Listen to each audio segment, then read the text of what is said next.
While Shanahan's outside zone scheme is incredibly effective and a great play in itself, the 49ers offense really thrives off of counters to their run game.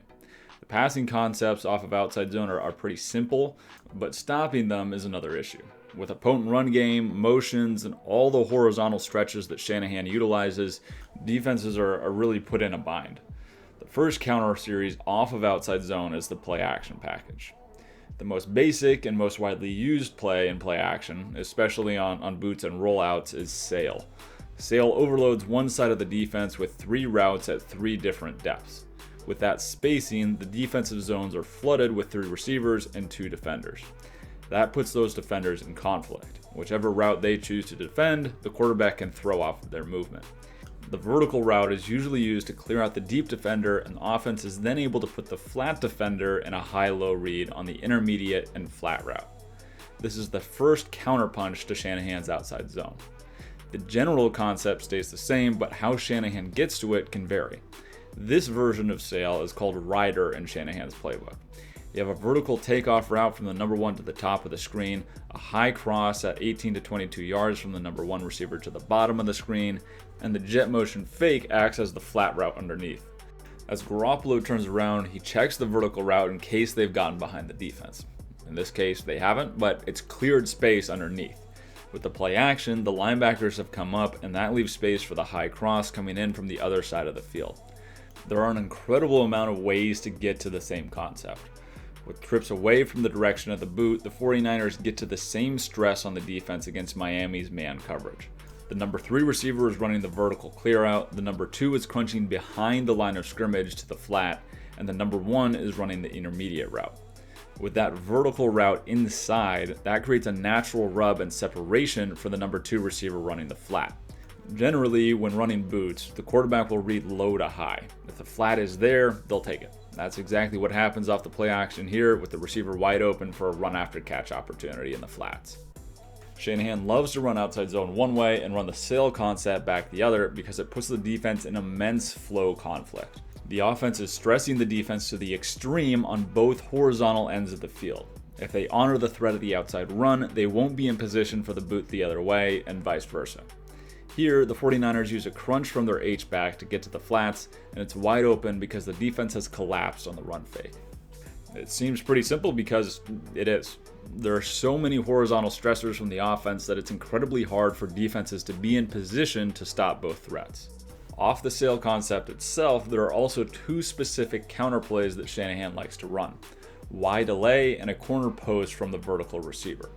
Both punish the defense for reacting too hard to the sail concept. Many teams will operate a jump call on the intermediate route as it comes from the opposite side of the field. That's what the Packers are doing here. As the high cross from the tight end at the top of the screen crosses the safety's face, he jumps that route. What's supposed to happen is that the corner from the side in which the high cross originated should drop to the middle of the field to protect the area that the safety is vacating. However, the corner is instead tempted by the running back leaking into the flats to his side. The problem is that, as I'll get to later, the 49ers also run a throwback screen off of that same boot action and sail concept. So that corner now has to protect against that potential, and his eyes are drawn there, and that completely opens the middle of the field for the vertical route to attack.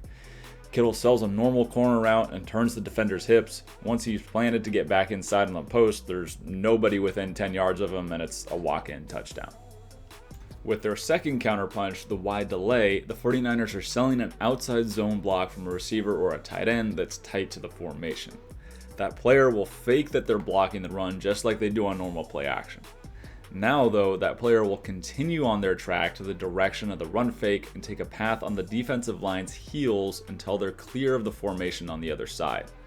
Meanwhile, the quarterback is rolling away and looking at a sail concept. The defense, which has seen the same play fake and boot action a ton of times on film, reacts to the sail concept and leaves the delay route all alone down the numbers for a huge gain.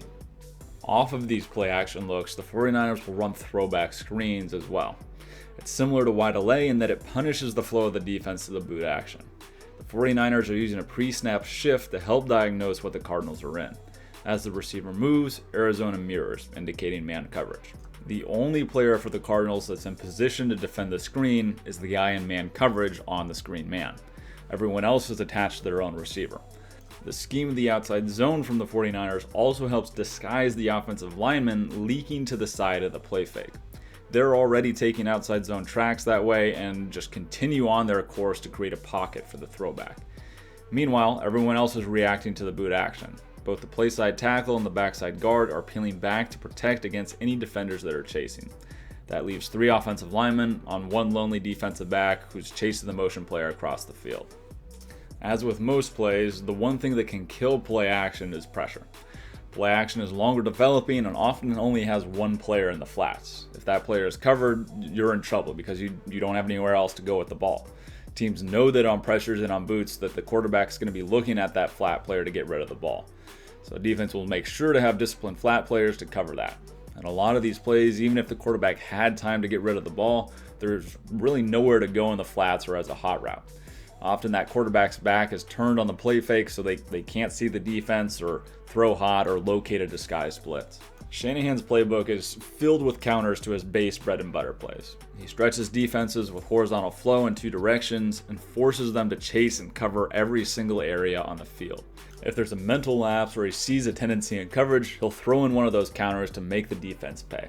When you combine that with a great run game, there's almost no winning for a defense.